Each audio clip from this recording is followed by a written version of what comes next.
நம்முடைய பிதாவாகி தேவனாலும் கர்த்தராய் இயேசு கிறிஸ்துவினாலும் உங்களுக்கு கிருபையும் இரக்கமும் சமாதானமும் உண்டாவதாக. அதிகால வேளையிலே ஒரு வேத பகுதி நாம் தியானித்து ஜெபிப்போம். யோபு 36 அதிகாரம் 5 முதல் 7 ஆகிய வசனங்களிலே, இதோ தேவன் மகத்துவம் உள்ளவர், அவர் ஒருவரையும் புறக்கணியார். மன உருக்கத்திலும் அவர் மகத்துவம் உள்ளவர், அவர் துன்மார்க்கரை பிழைக்க ஒட்டாதிருக்கிறார். சிறுமையானவர்களின் நியாயத்தை விசாரிக்கிறார். அவர் தம்முடைய கண்களை நீதிமான்களை விட்டு விலக்காமல் அவர்களை ராஜாக்களோடு கூட சிங்காசனத்தில் ஏறவும் உயர்ந்த ஸ்தலத்தில் என்றைக்கும் உட்கார்ந்திருக்கவும் செய்கிறார். ஹல்லேலூயா. இந்த காலவெளியிலே தேவன் நமக்கு தருகிற வார்த்தை, அவர் ஒருவரையும் புறக்கணியார். மன உருக்கத்திலும் அவர் மகத்துவம் உள்ளவர். தேவன் மகத்துவம் உள்ளவர், அவர் ஒருவரையும் புறக்கணியார். மன உருக்கத்திலும் அவர் மகத்துவம் உள்ளவர். எந்த சூழ்நிலையிலே, எந்த நாட்டுக்குள்ளே இந்த காலவெளியில் இணைந்திருந்தாலும் ஒருவரையும் அவர் புறக்கணியார். அண்ணே என்னை தள்ளிடுவாரோ? கிடையாது. அவர் ஒருவரையும் புறக்கணியார். அவர் மன உருக்கமுள்ள தேவன். மன உருக்கத்திலும் அவர் மகத்துவம் உள்ளவர் என்று எழுதப்பட்டிருக்கு. ஒருவேளை கர்த்தரை விட்டு தள்ளி போன நிலைமையா இருந்தால் இந்த காலவேளையிலே மறுபடியும் கர்த்தர் உங்களை அழைக்கிறார். கர்த்தரை விட்டு தள்ளி போகும்போது தேவ பிரசன்னம் இருக்காது, தேவ மகிமை இருக்காது, தேவ பாதுகாப்பு இருக்காது, தேவனோடு உறவாடுகிற அந்த அனுபவம் இருக்காது. தேவனுக்கும் மனுஷனுக்கும் நடுவில் ஒரு பிரிவினை வந்துவிடும், தடை வந்துவிடும். நன்மையை பெற்றுக்கொள்ள முடியாதபடி எத்தனையோ தடைகள் காணப்படும். ஒரு மனுஷன் தேவ பிரசனத்தை விட்டு வழி விலகும் போது பல ஸ்டெப் பின்னாடி போயிடும். பல ஸ்டெப். ஆதாம் ஏவாள் ஏதேன் தோட்டத்தை விட்டு வெளியில வரும்போது தேவ பிரசனத்தை இழந்து விட்டாங்க, தேவ சமூகத்தை இழந்து விட்டாங்க. எல்லாவற்றையும் மீட்டு கொடுக்க இயேசு கிறிஸ்து மாம்சத்தில் வெளிப்பட்டார். தாவீதின் குமாரனா வெளிப்பட்டார், தேவகுமாரனா வெளிப்பட்டார், மனுஷகுமாரனா வெளிப்பட்டார். எல்லாரையும் மீட்டு எடுக்க இந்த முழு உலகத்தில் உள்ள எல்லாருடைய பாவத்தை எல்லாம் தாமே சுமந்து சிலுவையிலே நம்முடைய பாவங்கள், நம்முடைய அக்கிரமங்கள், நம்முடைய மீறுதல் எல்லாவற்றையும் தாமே சுமந்து அடிக்கப்பட்டு நொறுக்கப்பட்டு துப்பப்பட்டு நமக்காக ஜீவ பலியானார். நம்முடைய பாவங்களுக்காக மரித்து அடக்கம் பண்ணப்பட்டு 3ஆம் நாள் உயிர் தெழுந்த இயேசு கிறிஸ்துவை நம்ம எல்லாரும் ஆராதிக்கிறோம். நம்ம வாழ்ற காலம் கிருபையின் காலம். இந்த கிருபையின் காலத்திலே மிகப்பெரிய ஒரு கிஃப்ட் எடு தெரியுமா? தேவனோடு ஒப்புரவாக வேண்டும். தேவனோடு ஒப்புரவாகும் போதுதான் நம்ம வாழ்க்கையில என்னென்ன இழந்து போனோமோ அது எல்லாவற்றையும் மறுபடியும் பெற்று கொள்ள முடியும். ஒரு சின்ன கதை சொல்றேன். வீட்டுல ஒரு பையனோ ஒரு பொண்ணோ காணாம போயிட்டாங்க. காணாம போனதுக்கு அப்புறம் உங்களோட வாழ்க்கை எப்படி இருக்கும்? அம்மா அப்பாவை பார்க்காம ஒரு தனிமையான நிலைமை, ஒரு வெறுமையான நிலைமை, திக்கற்ற நிலைமை, அனாதை போல இங்கும் அங்கும் அலைந்து திரிவார்கள். அதே நேரத்தில் அம்மா அப்பாட்ட மறுபடியும் வந்தாச்சு, எங்க அப்பாட்ட நான் போயிட்டேன், எங்க அப்பா எனக்கு எல்லாமே பார்த்துக்கொள்வார் அப்படின்னு சொல்லி அப்பா பக்கம் மனம் திரும்பும் போது மறுபடியும் அந்த பழைய கிஃப்ட் கிடைக்கும். ஒரு மனுஷன் கர்த்தரை விட்டு தள்ளி போகும்போது அது ஒரு துன்மார்க்கமான வாழ்க்கையா இருக்கும், அருவருப்பான ஒரு வாழ்க்கையா இருக்கும், அசுத்தமான ஒரு வாழ்க்கையா இருக்கும். போதை அடிமையிலையோ, மதுபான அடிமையிலையோ, விபச்சார அடிமையிலையோ ஏதோ ஒரு இடத்துல போய் ஒரு மனுஷன் சிக்கி கொள்றான். இதெல்லாம் எப்போ நடக்கும் அப்படின்னா, தேவனுடைய உறவு, தேவ பிரசன்னம், தேவ சமூகம் இல்லாமல் இருக்கும்போது ஒரு மனுஷனுடைய வாழ்க்கை எப்படி இருக்கும்? இதோ தேவன் மகத்துவம் உள்ளவர், அவர் ஒருவரையும் புறக்கணியார். மன உருக்கத்திலும் அவர் மகத்துவம் உள்ளவர்.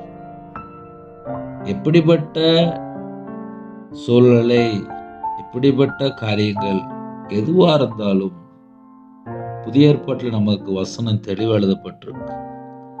மனம் திரும்புங்கள், பரலோக ராஜ்யம் சமீபமாய் இருக்கிறது.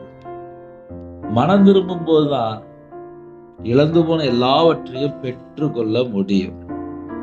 நிறைய குடும்பத்திலே எங்க மிஸ்டேக் நடக்கு அப்படின்னா, மனம் திரும்பாமல் அந்த பழைய சுபாவம், அந்த பழைய எண்ணங்கள், எனக்கு தான் எல்லாம் தெரியுமே அப்படின்னு சொல்லிட்டு கர்த்தரை விட்டு தள்ளி போற நிறைய காரியங்கள் இருக்கு. அத மாம்சத்தின் கிரியைன்னு சொல்லி நம்ம சொல்றோம். ஜென்ம சுபாவம், பழைய வாழ்க்கை, பழைய காரியங்கள், துன்மார்க்கமான காரியங்கள் சொல்லி நம்ம சொல்றோம். தேவனோடு ஒப்புரவாகும் போது வாழ்க்கை புதுப்பிக்கப்படுகிறது. அதிகால வேளையில தேவனுடைய சமூகத்திலே காத்திருந்து ஜெபம் பண்ணி வாழ்க்கையை தொடங்கும் போது என்னென்ன நடக்கு அப்படின்னா, ஒரு மனுஷன் முதல்ல தேவனோடு தொடர்புல இருக்கும்போது, தேவனோடு உறவாடும் போது, தேவனோடு பேசும்போது, தேவனோடு பழகும் போது சுபாவங்கள் மாறிடும். கெட்ட எண்ணங்கள் இருக்காது, பொல்லாத எண்ணங்கள் இருக்காது, கெட்ட வார்த்தை வராது. ஏன்னா ஒரு மனுஷனோட தொடர்புல இல்லை, தேவனோடு தொடர்புல இருக்கான். காலைல தூங்கி எந்திரிச்சோடனே தனி ஜெபம் பண்ணி பாருங்க. செல்போன்ல செய்தி கேட்குறீங்களா, பரவாயில்ல, நேரம் கிடைச்சா கேளுங்க. ஆனா நீங்க இருக்கிற இடத்துல முதல்ல முழங்கால் போட்டு ஜெபம் பண்ணுங்க, கையில பைபிள் எடுத்து வாசிங்க, தேவனுக்கு நன்றி செலுத்துங்க. நீங்க தேவனோடு பேச ஆரம்பிக்கும் போதே தேவ பிரசன்னம் இறங்கி வந்துடும். தனி ஜெபம் பண்ணுங்க, இருக்கிற இடத்துல தேவனோடு தொடர்பு கொள்ளுங்க. என் வாழ்க்கையிலே நான் தேவனை தேட ஆரம்பிச்சேன். தேவனை தேட ஆரம்பிச்சேன் அப்படின்னா, 2016 சர்ச்சில் வேலை பார்க்கும்போது எப்படி தேடினேன் அப்படின்னா, காலை வேளையில சர்ச்சில் சர்வீஸ் உண்டு. சர்வீஸ் முடிச்சதுக்கு அப்புறம் இடையங்குடி, அதில் தேடி கடைஞ்சிட்டு ஒரு இடம் இருக்கு, வனாந்தரமான இடம் தான். அந்த இடத்துல போய் காலையில போய் உட்காந்து முழங்கால் போட்டு ஜெபம் பண்ணிட்டு அழகா உட்காந்து பைபிள் வாசித்துட்டு இருப்பேன். நல்ல சூரியன் உதிச்சதுக்கு அப்புறம் கிளம்பி வந்துடுவேன். அதே போல இருட்டானதுக்கு அப்புறம் நைட்டு போய் தனியா போய் தேடுறது. அதுக்கப்புறம் நைட் நேரத்தில் வீட்டில் தனியா உட்காந்து பல மணி நேரம் உட்காந்து வேதத்தை ஆராய்ச்சி பண்ணிட்டு இருப்பேன். வசனம் இப்படி எழுதப்பட்டிருக்க, என் வாழ்க்கை அப்படி இல்லையே, அப்போ என் வாழ்க்கை எப்படி இருந்துச்சு, நான் எப்படிலாம் கர்த்தரை விட்டு தள்ளி போயிட்டேன் அப்படின்னு சொல்லி ஆராய்ச்சி பண்ணிட்டு இருப்பேன். உடனே தேவன் பக்கம் மனம் திரும்பி, நான் உங்களை விட்டு தள்ளி போயிட்டோம்லப்பா அப்படின்னு சொல்லி கண்ணீரோடு மனம் திரும்ப ஆரம்பிச்சேன். 2026 ஒரு மனுஷன் உயிரோட இருக்கிறான் அப்படின்னாலே அது தேவனுடைய கிருபை. தேவனுடைய கிருபை பெற்றுக்கொண்ட பிள்ளைகள். தேவனோடு தொடர்புல இருக்கிறோமா? அதை நம்ம சிம்பிளா நம்ம மக்களுக்கு புரியுற மாதிரி சொல்லணும் அப்படின்னா, கடையில போய் ஒரு செல்போன் இல்ல ஆன்லைன்ல ஒரு செல்போன் பர்ச்சேஸ் பண்றாங்க. சில அமௌண்ட், சில பணங்கள் கொடுத்து வாங்குறாங்க. வாங்கினதுக்கு அப்புறம் அந்த பாக்ஸ் ஓபன் பண்ணி அதுல சார்ஜ் போட்டு நெட்டை கனெக்ட் பண்ணி அந்த ஃபோனை டெய்லி யூஸ் பண்ணுவாங்க. என்னன்னு கேட்டால் சார்ஜ் போயிட்டும்பாங்க, இன்னைக்கு நெட் இல்லைம்பாங்க. அதில் பல காரியங்களை உபயோகப்படுத்துவாங்க. செல்ஃபோனில் நன்மை இருக்கு, தீமையும் இருக்கு. ஸ்பிரிச்சுவல் வாழ்க்கையில 24 மணி நேரத்துக்குள்ள நான் தேவனை தேடினாதான் என்னோட வாழ்க்கை சார்ஜ் ஏறும். நான் தேவனை மறந்து அங்கும் இங்கும் அலையும் போது அலைந்து திரிந்த ஒரு வாழ்க்கையா இருக்குமே தவிர ஆசீர்வாதத்தை காண முடியாது, ஆசீர்வாதத்தை பெற்றுக்கொள்ள முடியாது. அதுக்கு காரணம் என்ன அப்படின்னா, தேவனை மறந்து அலையும் போது. இது எக்ஸாம்பிளுக்கு என் வாழ்க்கையில் நடந்திருக்கு. நான் வியாபாரத்தில் இருக்கும்போது நான் பைபிள் வாசிக்கிற அனுபவம் எனக்கு கிடையாது, ஜெபிக்கிற அனுபவம் கிடையாது, தேவனை தேடக்கூடிய ஒரு அனுபவம் கிடையாது. தேவனோடு உறவு இல்லை, தேவனோடு தொடர்புள்ள ரவிராஜ் இல்லை. என்னைக்கு கையில பைபிள் எடுத்து வாசிக்க ஆரம்பிச்சனோ அதுக்கப்புறம் தான் பல மணி நேரங்கள் தேவனுடைய சமூகத்துல காத்திருக்கிற ஒரு அனுபவம் எனக்கு கிடைச்சது. தேவனோடு காத்திருக்கிற ஒரு அனுபவம் கிடைச்சதுக்கு அப்புறம் இந்த உலகத்துல நான் எதுவுமே அதுக்கப்புறம் நேசிக்கிறதெல்லாம் விட்டுட்டேன். ஏன் அப்படின்னா, பணம் எல்லா தீமைக்கும் வேறா இருக்கிறது. பொருளாசை என்னும் அக்கிரமத்து நிமித்தம் நான் அவர்களை பொருளாசை என்னும் அக்கிரமத்து நிமித்தம். இப்போ இந்த பொருளாசை, பணாசை, நகையாசை, மண்ணாசை, பெண்ணாசை, இது ஒரு மனுஷனுக்குள்ள இருக்கும்போது அவங்க அதுக்கு பின்னாடியே போயிட்டு இருக்கிறாங்க. வெறுக்க வேண்டிய காரியத்தை வெறுத்தால் மட்டும்தான் தேவனோடு தொடர்புல இருப்பாங்க. அவர் ஒருவரையும் புறக்கணியார், அவர் யாரையுமே தள்ளிவிட மாட்டார். மன உருக்கத்திலும் அவர் மகத்துவம் உள்ளவர். மன உருக்கம், நம்முடைய தேவன் மன உருக்கம் உள்ள தேவன். என் பிள்ளை மறுபடியும் வந்துட்டு அப்படின்னு சொல்லி சேர்த்து கொள்வார். அதுக்கு நம்ம என்ன செய்யணும், ஏதாவது செய்யணுமா அப்படின்னா, தூங்கி எந்திரிச்ச உடனே முதல்ல இருக்கிற இடத்துல முழங்கால் போட்டு, அப்பா உமக்கு ஸ்தோத்திரம், பரிசுத்தமுள்ள தேவனே உமக்கு ஸ்தோத்திரம், நீதியுள்ள எஜமானனே உமக்கு ஸ்தோத்திரம், ஆதியும் அந்தமானவரே உமக்கு ஸ்தோத்திரம், எங்களை உருவாக்குனவரே உமக்கு ஸ்தோத்திரம், நாங்க உங்க பாதபடியில வந்திருக்கிறோம்ப்பா. நம்ம இதயத்துக்குள்ள என்னெல்லாம் இருக்கு அது அப்படியே தேவனுடைய சமூகத்துல சொல்லும் போது தேவன் பார்ப்பார். என் பிள்ளை உண்மையான நிலைமையை சொல்லி கண்ணீர் வடிக்கிறார், உடனே மனம் இறங்குவார். தேவன் மனம் இறங்கும் போது வாழ்க்கை சுகமா இருக்கும், வாழ்க்கை ஆசீர்வாதமா இருக்கும். அவர்கள் அடங்கி அவரை சேவித்தால் தங்கள் நாட்களை நன்மையாகவும் தங்கள் வருஷங்களை செல்வ வாழ்வாகவும் போக்குவார்கள். யோபு 36:11 எழுதப்பட்டு, அவர்கள் அடங்கி அவரை சேவித்தால் தங்கள் நாட்களை நன்மையாகவும் தங்கள் வருஷங்களை செல்வ வாழ்வாகவும் போக்குவார்கள். என்ன செய்யணும் அப்படின்னா, அடங்கி அவரை சேவிக்கணும். தங்கள் நாட்களை நன்மையாகவும், தேவனை சேவிக்க ஆரம்பித்தால் தங்கள் நாட்களை நன்மையாகவும் தங்கள் வருஷங்களை செல்வ வாழ்வாகவும் போக்குவார்கள். சிம்பிளா சொல்ல முடியும் அப்படின்னா, அடங்கி தேவனை சேவிக்க ஆரம்பிச்சாச்சு அப்படின்னா வாழ்க்கை நன்மையா இருக்கும், நன்மையை பெற்றுக்கொள்ள முடியும், வருஷங்கள் செல்வ வாழ்வாகவும் போக்குவார்கள். ஒரு செழிப்பான ஒரு வாழ்க்கையா இருக்கும். செழிப்பான வாழ்க்கை எப்போ கிடைக்கி அப்படின்னு சொல்லி பார்க்கும்போது, அடங்கி அவரை சேவிக்கும் போது. அடங்கி அவரை சேவிக்கணும் அப்படின்னா தீமையான காரியங்கள் நம்முடைய வாழ்க்கையில இருக்கக்கூடாது. ஒருவேளை தீமையான காரியங்கள் இருக்குன்னு என்னென்ன செய்யணும் அப்படின்னா, வசனம் தெளிவா எழுதப்பட்டிருக்கு, அவர் ஒருவரையும் புறக்கணியார், மன உருக்கத்திலும் அவர் மகத்துவம் உள்ளவர். உடனே மனம் திரும்பி உள்ள வந்தாச்சு அப்படின்னா தேவன் மறுபடியும் ஆசீர்வதிப்பார். மனம் திரும்பி உள்ள வரணும் அப்படின்னா அடங்கி அவரை சேவிக்கணும். நம்மளை உருவாக்கின நோக்கமே எதுக்கு? தேவ பக்தி உள்ள ஜனம் பெறணும். நம்ம தேவ பக்தி உள்ள ஜனமா மாறியாச்சுன்னா ஆசீர்வாதம். தேவனோடு மறுபடியும் பேச ஆரம்பிச்சாச்சு அப்படின்னா ஆசீர்வாதம். குடும்பத்துக்குள்ளே பலவிதமான காரியத்துல காலவேளையில புலம்பிட்டு இருப்பாங்க. சிறுமையானவர்களின் நியாயத்தை விசாரிக்கிறார் என்று எழுதப்பட்டிருக்கு. சிறுமையானவர்களின் நியாயத்தை விசாரிக்கிறார். எனக்கு யாருமே இல்லப்பா, நான் தனியா இருக்கேன், நான் புலம்பிட்டு இருக்கேன் அப்படின்னு சொல்லி யாராவது யோசித்தால், ஏன்னா இந்த கடைசி காலத்துல நிறைய இடத்துல தனிமையில தான் வாழ்றாங்க.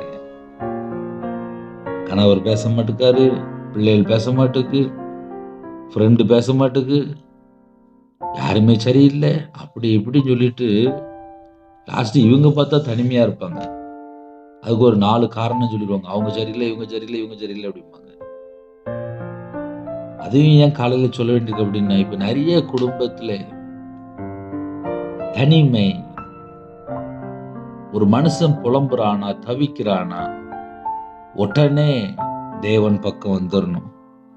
அவர் ஒருவரையும் புறக்கணியார். அவர் நம்ம கூட பேச ஆயத்தமா இருக்கிறார்.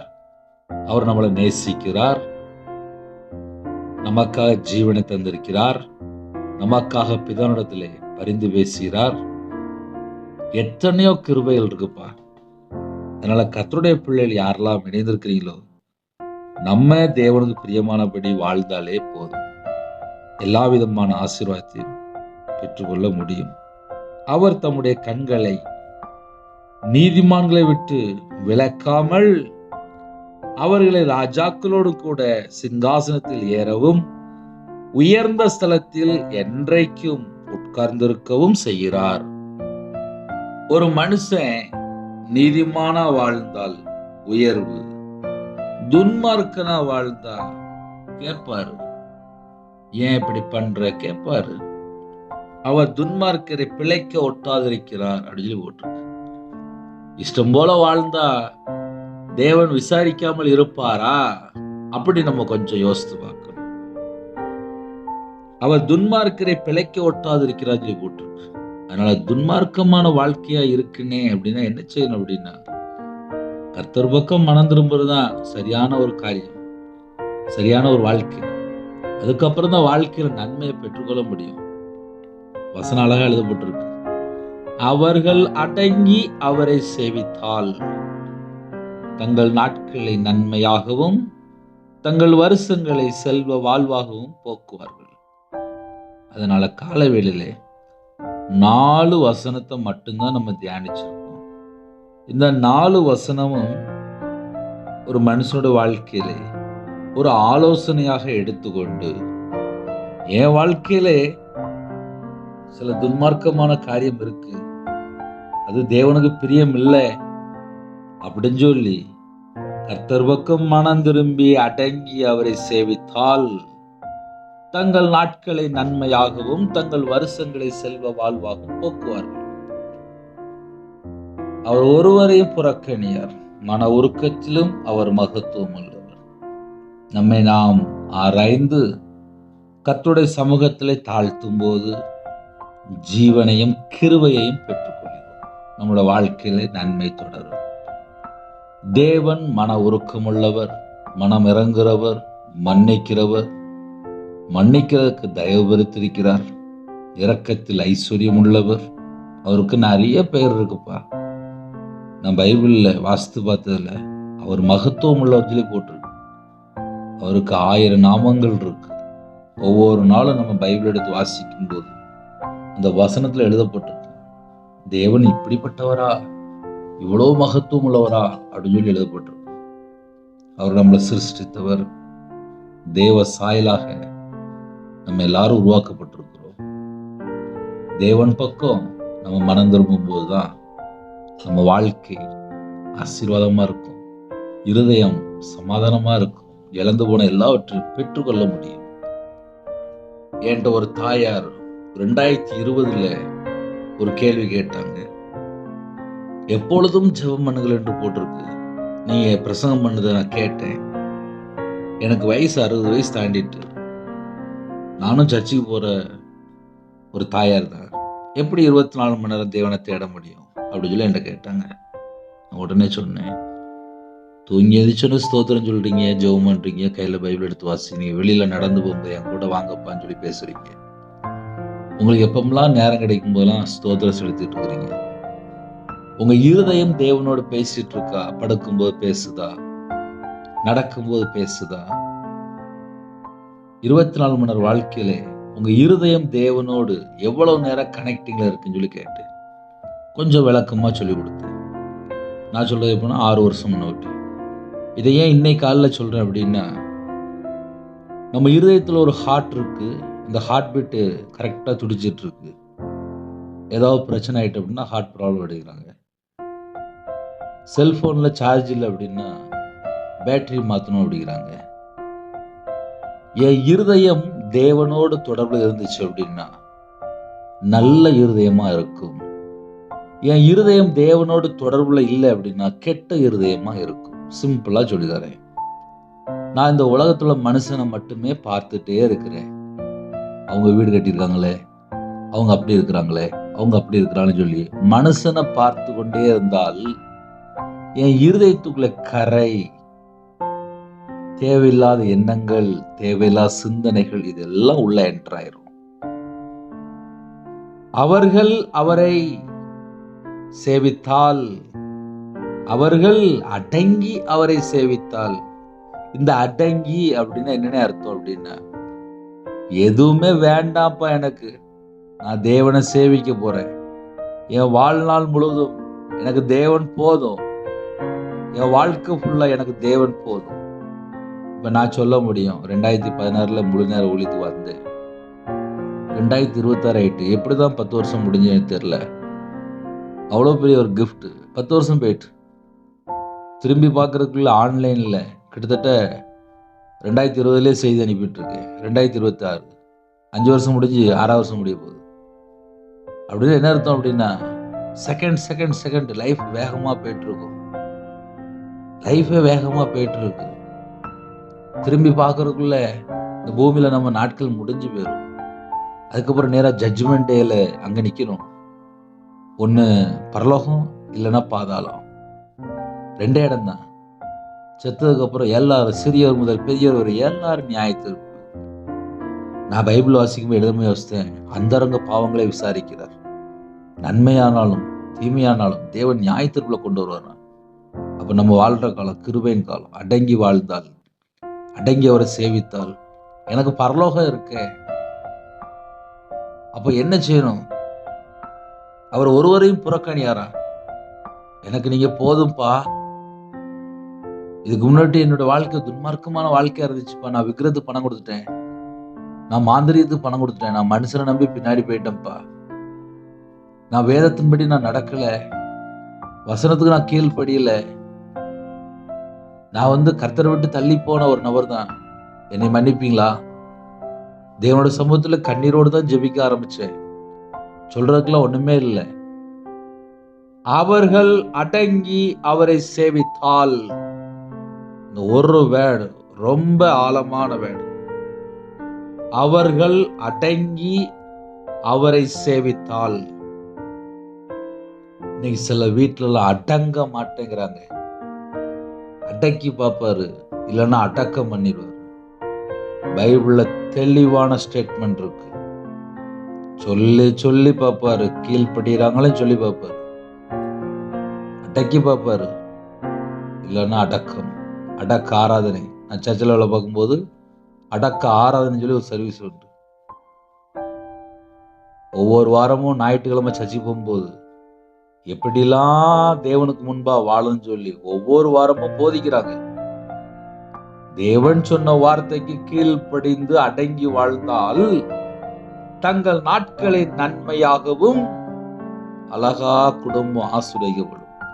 சந்ததியை பார்க்க முடியும், பேரம்பேத்தியை பார்க்க முடியும், பூரண வயசுள்ளவர்களா மறிக்க முடியும். அவர்கள் அடங்கி அவரை சேவித்தால் தங்கள் நாட்களை நன்மையாகவும் தங்கள் வருஷங்களை செல்வ வாழ்வாகவும் போக்குவார்கள். நல்ல திருப்தியான ஒரு வாழ்க்கை. இந்த திருப்தியான ஒரு வாழ்க்கை வேணும் அப்படின்னா கர்த்தர் பக்கம் மனம் திரும்பும் போதுதான் இந்த கிஃப்ட். அவர் ஒருவரையும் புறக்கணியார். ஒருவரையும், யாரா இருந்தாலும் சரி, எந்த நாட்டுக்குள்ள இருந்தாலும் சரி. ஐயா, இன்னைக்கு தான் நான் ஆன்லைன்ல இந்த செய்தி கேட்கிறேன். என்னைய இயேசு கிறிஸ்து ஏற்றுக்கொள்வாரா? ஏற்றுக்கொள்வார். அவர் உண்மையா யாரெல்லாம் மனம் திரும்புறாங்களோ அவர்களை ஏற்றுக்கொள்வார். சும்மா இந்த கடமைக்கு அதெல்லாம் செட் ஆகாது. ஒரு மனுஷன் தேவன் பக்கம் மனம் திரும்புறான் அப்படின்னா வாழ்க்கை முழுவதுமே மாற்றம் வேணும். ஒரு 5 நிமிஷம் ஜெபம் பண்ணிட்டேன், என் குடும்பம் சரியாயிருமா? உடனே கேட்பாங்க. இருதயம் ஃபுல்லா செல்போன்ல தேவையில்லாம பார்க்குற காரியம், வீட்டில் டிவி ஆன் பண்ணி பல மணி நேரம் உட்கார்ந்து இருக்கிற காரியங்கள், ஃப்ரெண்டுகிட்ட பல மணி நேரம் பேசுகிற காரியங்கள், வீணான வார்த்தைகள், எவ்வளோ டயத்தை வேஸ்ட் பண்ண முடியுமோ அவ்வளோ டயத்தை வேஸ்ட் பண்ணிட்டு இருக்கிறாங்க. ஜனங்கள் ஃபுல்லா தேவையில்லாமல் அடிமையில இருக்கிறாங்க. கொஞ்ச நேரம் சந்தோஷத்துக்காக பரலோகத்தை இழந்து போயிடுவாங்க போல. கொஞ்ச நேரம் சந்தோஷம், ஒரு இச்சையான காரியம், பரலோகத்தை இழந்து போயிடக்கூடாது. ஒரு மனுஷன் மனம் திரும்பணும் அப்படின்னா ஏகப்பட்ட காரியம் இருக்கு.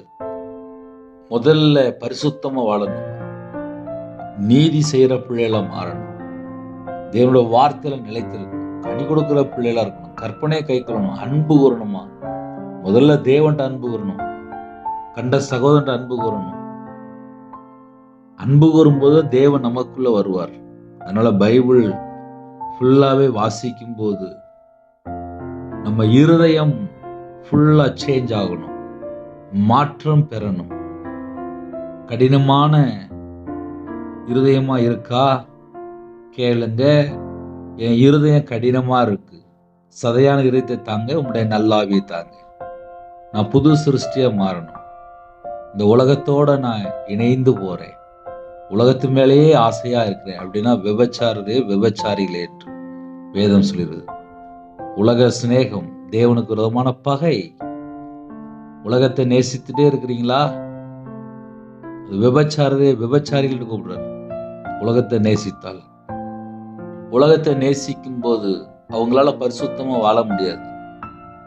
சில குடும்பங்கள் எப்படி இருக்கு அப்படின்னா, பணம் எனக்கு இருந்தா போதும், நகை இருந்தா போதும், ஏதாவது ஒரு 2 பாயிண்ட், ஒரு 3 பாயிண்ட், ஒரு குறுகிய வட்டமா இருக்கும், அதுக்குள்ள போய் லாக் ஆயிருந்தாங்க, தேவனை மறந்துருந்தாங்க. வசனம் தெளிவா எழுதப்பட்டிருக்கு. அவர்கள் அடங்கி அவரை சேவித்தால் தங்கள் நாட்களை நன்மையாகவும் தங்கள் வருஷங்களை செல்வ வாழ்வாகவும் போக்குவார்கள். சின்ன ஜெபம் பண்ணி முடிக்க போறேன். இருக்கிற இடத்துல அப்படியே கண்களை மூடி நாம் ஜெபம் செய்வோம். பரிசுத்தமுள்ள நல்ல பிதாவே, நன்றியோடு துதிக்கிற சொல்லுப்பா. கர்த்தர் கொடுத்த ஒவ்வொரு வார்த்தைக்கு ஸ்தோத்திரம். கர்த்தருடைய பாதவில் அர்ப்பணிக்கிறோம், தாழ்த்திரோம். ஜனங்களோடு பேசியிருக்கிறீங்க, உம்முடைய சத்தத்துக்கு செவி கொடுத்து யாரெல்லாம் மனம் திரும்புறாங்களோ கர்த்தர் திருப்தியாக பரிபூர்ணமாக ஆசீர்வதிங்க. இந்த நாளை ஆசீர்வதிங்க. பிறந்த நாள், திருமண நாள் யாரெல்லாம் கொண்டாடுறாங்களோ கர்த்தருடைய கரம் பிள்ளைகளை தொட்டு ஆசீர்வதிட்டும்பா. வெளியில புறப்படுறாங்க, கொளுத்த கன்றுகளை போல செழிப்பாக வளர வேண்டும். உச்சிதமான கோதுமையினால் திருப்தியாக நிரப்பி சம்பூர்ணமா நிரப்பி ஆசீர்வதிங்க. சிரசின் மேலே ஆசீர்வாதத்தை வைங்க, கையின் கீழ் ஆசீர்வதிங்க, அப்பத்தின் தண்ணீர் ஆசீர்வதிங்க. எல்லாருடைய தேவைகளை சந்திங்க, குறைகள் குற்றங்களை மன்னித்து உங்களுடைய ரத்தத்தினாலே கழுவி சுத்திகரிங்க. பிதா, குமாரன், பரிசுத்த நாமத்தினாலே முத்திரை போடுங்க. பரிசுத்தவனால் நிரப்புங்க, உங்களுடைய பிரசனத்தினால் நிரப்புங்க, உங்களுடைய கிருபையால் நிரப்புங்க, உங்களுடைய வல்லமையால் நிரப்புங்க. கர்த்தர் கூட இருக்கணும். இந்த நாளை எங்களுக்கு ஆசீர்வதித்தாங்க. வானத்துக்கும் பூமிக்கும் சகல அதிகாரம் உள்ள கர்த்தராகிய இயேசு நாமத்தினாலே எல்லா தடைகளும் விலகி போட்டும் எங்களுடைய ஆவியை உங்களுடைய கரத்தில் பண்ணிடும். இந்த நாளிலும் தேவனுக்கு பிரியமான ஒரு வாழ்க்கை வாழ கிருபை செய்யுங்க. யாரெல்லாம் இந்த செய்தி கேட்டாங்களோ அடங்கி கர்த்தரை சேவிக்க கிருபை தாங்க. வாழ்நாள் முழுவதும் நன்மையை பெற்றுக்கொள்ள செல்வ வாழ்வாகவும் வாழ எங்களுக்கு கிருபை செய்யுங்க. யாரெல்லாம் மனம் திரும்புறாங்களோ கர்த்தரை ஏற்றுக்கொள்ளுங்க. கர்த்தருடைய கரத்தில் பண்ணிக்கிறோம். இயேசு கிறிஸ்துவின் பிதாவே, ஆமென். தேவனுக்கு மகிமையுண்டாவதாக. கர்த்தர் உங்களையும் உங்கள் குடும்பத்தின் சகல காரியத்திலும் சம்பூர்ணமா திருப்தியா கர்த்தர் கொடுத்து ஆசீர்வதிப்பாராக. ஆமென். கர்த்தராகிய இயேசுவின் கிருபையும் பிதாவாகிய அன்பும் பரிசுத்தனுடைய ஐக்கியம் இப்பொழுது எப்பொழுது சதாக்களில் நம்மளோடு கொடுப்பதாக. ஆமென். கிறிஸ்துவின் பிரியமானவர்களே, 9363064182 நமது உண்டால் நாங்கள் உங்களுக்காக குடும்பத்தில் ஜெபிப்போம். எனக்காக ஜெபித்துக் கொள்ளுங்கள். கர்த்தர் உங்களையும் உங்கள் குடும்பத்தில் சகல காரியத்திலும் சம்பூர்ணமாக திருப்தியாக கர்த்தர் கூட இந்த ஆசீர்வதிப்பாராக. ஆமென். God bless you.